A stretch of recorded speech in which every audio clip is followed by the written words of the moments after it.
Hi you guys, before we jump into today's video, I just wanted to remind you that our Thailand group travel trip is open. We have a couple spots left, so I'm going to put the link to the actual trip page below. You can look at the itinerary, look at the pricing, look at the dates. This trip goes from April 18th to April 24th, 2025. We're going to be going to 2 different cities, staying in 2 different resorts. I really set up this trip with a solo traveler in mind. This was always something that I wish that I had the opportunity to do, but going to Thailand and going to a foreign country by yourself is a little nerve-wracking. So I set up this trip so you could bring a friend, but if you want to go by yourself and you're ready to go to Thailand and you have no one to go with, we have guides the entire time, shuttles the entire time, so there'll be no worrying about public transportation or anything like that. All of our hotels are set up. There'll be double occupancy rooms. We're going to be doing 1 to 2 excursions every single day. We're going to be going on a riverboat ride. We'll be going to a local mountain village where we're going to learn how to authentically make coffee. I'm so excited. We're also going to be doing a classic elephant visit. It's an elephant sanctuary, and I did a lot of research to make sure that these elephants were at a true sanctuary. So they actually have been rescued from a lot of tourist industries. There's no riding, there's nothing like that. It's literally just them being cared for, and we're just there to observe their beauty. I'm super excited to be whitewater rafting. I'm terrified of whitewater rafting, and I figured if I was gonna do it, why wouldn't I do it with some of you guys, right? We're doing so many more activities. It's all on the itinerary page. I'm gonna link it down below. We have just a couple spots left on this trip. If you guys follow me, you know that I'll be hosting 2 Yellowstone retreats next summer, but I really had a lot of free time on my hands this spring, so I wanted to just kind of travel abroad, and I was like, why not invite you guys to come with me? So I planned this little trip, and it's going to be different from the retreats because, one, we're not camping. It's more of like a true vacation. It really is just like if you've always wanted to go to Thailand but you were nervous, this is a super safe and secure way to do it. We'll be traveling in a group. There's up to 24 of us, I believe. My mom is also going to be joining me. She's going to be my roommate in my room. So if you've ever been interested in meeting my mom, or you want to bring your mom, now's the opportunity. As with all of my trips, I literally keep these as cheap as possible to make sure that all of our guides are paid, all of our excursions are paid, and we're able to get private shuttles for the entire trip. So the whole cost of this trip is going to be $19.95, and there are payment plan options within TrovaTrip, so definitely check that out. And you don't have to pay all of that up front. It's just a little portion is due at sign up to lock in your spot. And just like with all the retreats, once you've secured your spot on the trip, I will add you to a group chat on Instagram where you can chat with all the girls. Everybody shares really fun things in there during the week, like they share their adventures and stuff like that. So it's really just fun to be able to connect with other people and other women and already foster that little relationship, so it doesn't really feel like we're going on a trip with strangers. So if you've ever been curious about traveling with me or you're interested in going to Thailand, I think this is a wonderful opportunity. I'm really looking forward to it, and I do just want to say that if you are brave enough to take the plunge and sign up, I'm really proud of you. I think that it is something that is also very outside of my comfort zone. I haven't done a lot of international travel in the last couple of years, so I'm nervous, but I've decided that that nervousness is just excitement that doesn't know it's excitement yet. So it's going to be a great trip, great group of girls already signed up, and I hope to see you there.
Good morning. Good morning from Montana. I'm so excited. I noticed the other day when I was editing that I always say we, as in like you and me in this moment while you're watching this video. or maybe I subconsciously do it because of Yeti, but like I always just am like we, like me and him, because he was always with me. There's nobody else with me except for possibly a mouse in my van. A couple days ago, I did find a dead mouse in my gray water tank. Not sure how he got in there. Not sure if he has a friend. Haven't heard a friend. So anyway, there is no we. There's just me. So I got to Montana, and it's my first time back since last year, and I'm excited. I'm feeling a lot of weird feelings, primarily because last time I was here and I was camping, I was threatened by a man, and it kind of sent me into like this 6-month spiral. So last summer I drove out in August and I was camping by myself for like a week and a half, and then Cap and I had rented a house on Flathead Lake, and it was his first time in Montana. And before he got there, I was camping and had this altercation with a man whose dogs were out of control, and I was very polite, but he went absolutely ballistic on me, and so my nervous system was really shot, and I have a lot of fear of men to begin with that I am working through, and I feel like prior to this incident I had a really big handle on. And so that was in August, and right after the vacation rental was over, I pretty much drove home, even though I was supposed to be camping for another month. And I had night terrors and woke up every night at like 3 a.m. for like 6 months. And that was what really led me to want to find my therapist, she's amazing. She is so helpful. She is one of the best people I've met in a really long time. So I'm really grateful that I met her, but the circumstances really shook me up for a while. So it's been a long time since I've been back. And I know it's crazy, but every man I'm like giving the side eye to, like, are you going to be mean to me? The second I crossed into Montana, I was like, which is really sad to me because Montana is my favorite state, and I've been saying that since my first ever road trip in my Corolla. Montana is so beautiful. It has so much amazing nature to offer. It is so available for people to want to do outdoors activities, and I'm excited to be back. I paddleboarded all day on this little lake yesterday, and I came to this campsite because I really just needed some downtime, because I've been just like driving from spot to spot and not setting up camp and relaxing, and I do find that I get really worn out when I don't have like 2 nights at a campground is enough for me to like decompress a little bit. But the water here is not very nice, and I know that there's so much like crystal clear blue water in the area, so I think we're gonna keep driving today, and I'm gonna pack up camp before it gets too hot, because here at like 1 p.m. it's like sweltering till 4, so you're not getting anything done between that time period. So I'm gonna drink my coffee and maybe journal a little bit, and then we're gonna get back on the road. I am a little bit nervous. This is a travel tip. When you are going to settle down for a couple days, just make sure you do it on a weekday. Get there on a weekday. Like, I got here on a Thursday and got a great spot. Yesterday was Friday, and it's filled up a lot now, and so I'm a little stressed out about leaving this waterfront campsite on a Saturday, because I'm not guaranteed to find another good spot on a Saturday. But in my mind, I'm like, it's worth it to just kind of get moving, and I'll be able to find something on Sunday, hopefully, when all the weekenders pack up and leave. I'm getting ready to head out of this campsite. This is my outfit. And while I was getting ready to head out, the camp host comes over, and I hadn't seen him yet, but he was wearing tie-dye tank top, cut off, and it just says "Sun's out, guns out." Older dude. I'm like, I literally love these vibes already. Anyway, he was telling me that they come by and they take everybody's information, because if your fire pits are full of trash, they give it to the rangers, and the rangers will just like mail you a ticket essentially. And it's like $250, and I'm like, that's messed up. Anyway, then I looked in my fire pit for the first time, and there's a dead mouse in there, so I started crying over that. Coincidentally, I had some friends that were in the area, so we went kind of down to Missoula. There's this old ghost town. It's called Garnet Ghost Town. And what's funny is the first time I ever came to Montana, I tried to visit this ghost town, but it was closed due to a fire. So I wasn't actually able to visit. So it's just funny that on this trip, I can go back in time and kind of heal my old memories and be able to replace it with new ones. We ended up camping by the ghost town and then going for this little hike by the water the next morning before we parted ways, and I headed up towards a really beautiful campsite to spend a week by myself. I've been spending a lot of time solo, and over this little trip, I really didn't film too much. Like I said, I've just really appreciated going inward and not focusing on pushing out content or working or feeling like I need to be performative. I've just really focused on healing myself, especially spending just this last month in Montana before I move out of here as the weather gets colder. It's just been really nice to soak up every spare moment I can for me. I've really focused on healing in this leg of my trip, especially being in this area that is pretty sacred to me. I've had so many good memories here, especially on this beach with Yeti. It's the lock screen on my phone, a picture of him on this beach from last year, and I've just been doing a lot of journaling and thinking of him and trying to work through my layers of grief. Good morning. We're about to head into town to get some water and also maybe get some work done. I wanted to show you my shirt.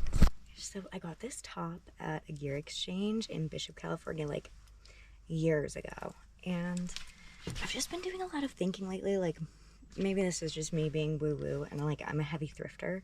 But when I have a lot of really unique pieces like this, and I always think about like who dropped them off, where did they get them, where did they wear them, like why did they decide they didn't want them anymore? Because I could never drop this off and get rid of it. It fits me so well. And like, I don't know where it's from. There's no tag. It's handmade, you know, all embroidered. I'm thinking either like Mexico, Guatemala, maybe Peru or something like that. But literally my favorite shirt. And so I'm just thinking like, for me, I'm such a history person. Like I love listening to like family history, other people's history. I love when I know where something I thrifted comes from, like whether that be like my grandmother or like a family friend or something like that. So I always like wish I knew who this belonged to, you know what I mean? And then I'm like, clothes must hold energy, right? And so for me, like I'm probably, even though it's a crazy shirt, I'm drawn to it and I pick it up like every single week to wear because it has good energy, if that makes sense. And maybe that's crazy, but sometimes I just buy clothes based off of the vibe.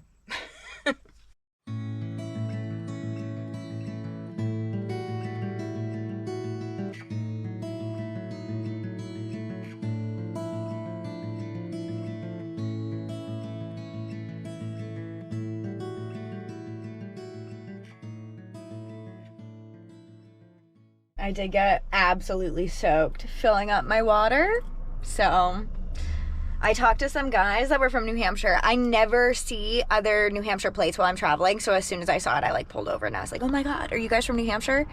They're moving to Eugene. I was like, this is crazy. Like Eugene, Oregon, where I used to live. I'm like, that is insane, honestly. What are the odds that I find you next to my favorite spring and we're living the same life? Anyway, that was really cool.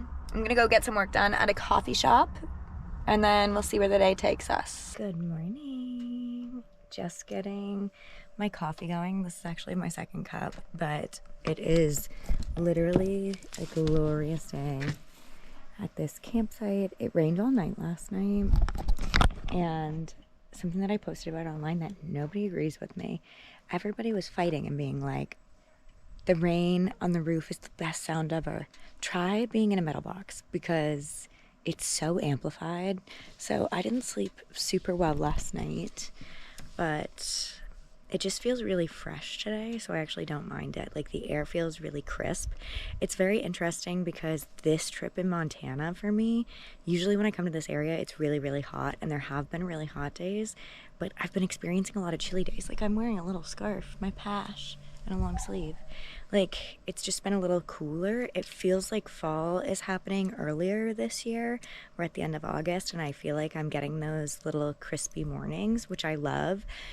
I love Montana so much, and I love the Flathead area, and I love Glacier. I've never been in the fall, so to experience a little bit cooler weather, even just in the mornings for me, something I've never experienced before, and I actually really like it. It's really nice. It's got my gears turning about whether I would want to come back and hang out here in the fall when the leaves are turning and when it gets a little colder. I don't know. I've never experienced cold weather in Montana, so we'll see. I guess the best part of van life is you can pick up at any moment and move. So I have this campsite for a week. And on this trip, I had kind of decided that I wasn't going to go to Glacier just because I felt like it's really far away, it's really busy, they require reservations, blah, blah, blah, blah, blah. But all of a sudden, this campsite got really crowded. There's a lot of people cutting through my camp, and I'm all good. Like, that doesn't bother me, but I have, like, this PTSD from that I still haven't released since losing Yeti, that is like true PTSD, because he was such a human reactive dog that if someone were cutting through my campsite, they would be like in danger. So over the 3 years that I had him, it's just been engraved in my memory that, like, you know, I have to set these boundaries. I can't have people around. I have to be like on high alert. Anytime someone's walking by the camp, he had to be under control at all times. And like, obviously I did all the things to keep him and everybody safe.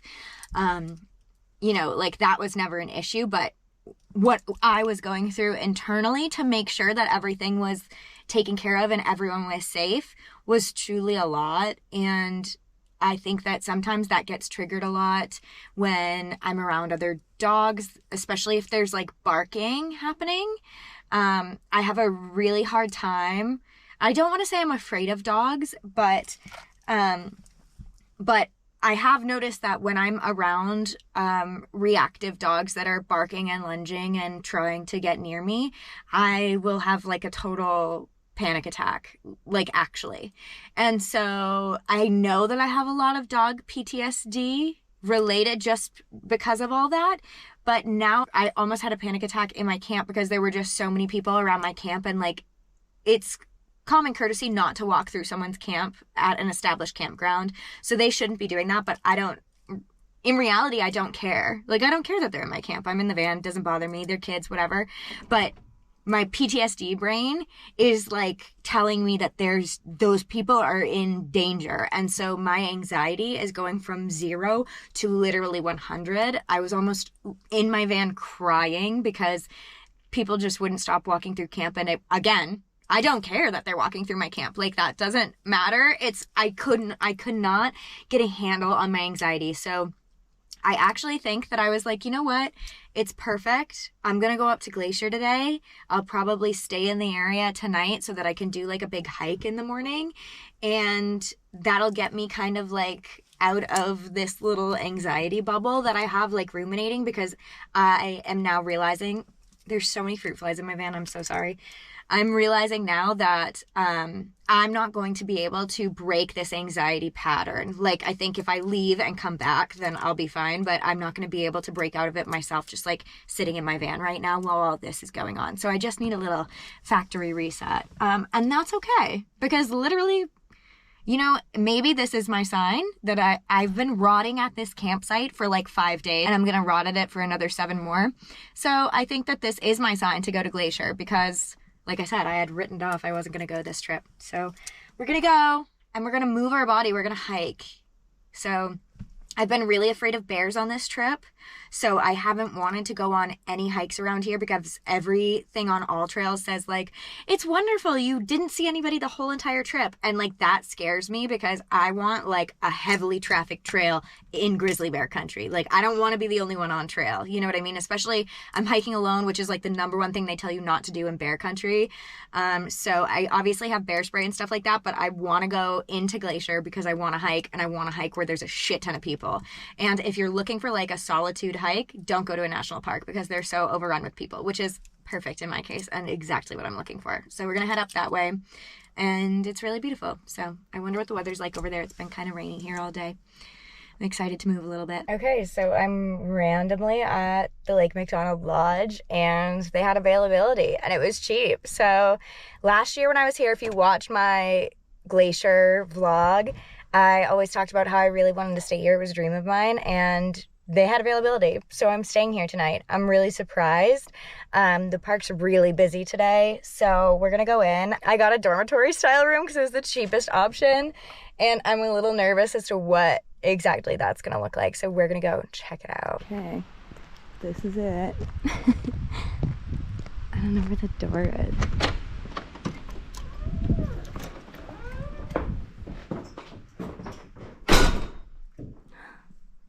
Oh.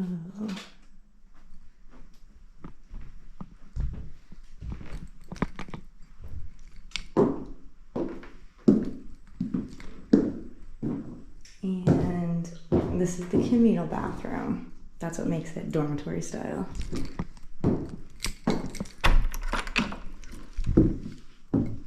Wait, it's so cute. Are you kidding me? No way.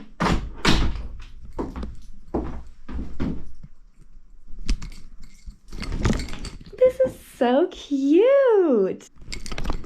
Okay, perfect. So this is like a quiet little reading room with Wi-Fi. And then there's Lake McDonald, and the lodge is right here.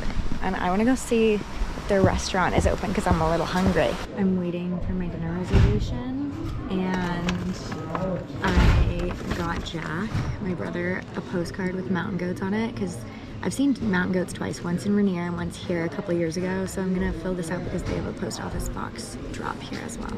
As I've been revisiting a lot of the places that I used to come with my partner and my dog, I've been super worried about whether or not I would be negatively impacted by that when I get to these places. And I've really found that, especially in Montana, when I get there, I'm so happy to be there, and I get to fulfill the space with new memories and tie new memories to these places. And I really feel like I've been doing some deep-rooted healing while I've been here in Montana, especially up in Glacier. It's such a magical and beautiful place, and I just feel so grateful to have loved and to be here.